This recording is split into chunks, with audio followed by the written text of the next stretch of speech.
के चेहरे पे रंग मलाला गया, के चेहरे पे रंग मलाला गया,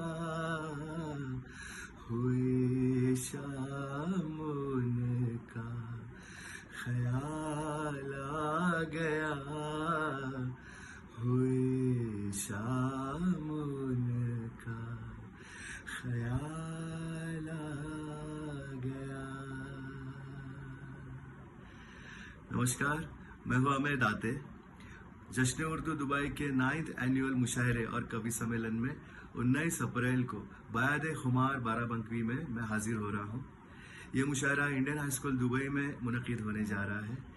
इसके लिए मैं जनाब सैयद फरहान वस्ती साहब, उनके सभी स्पॉन्सर्स और जश्न उर्दू की सभी टीम का बहुत बहुत शुक्रिया अदा करता हूं।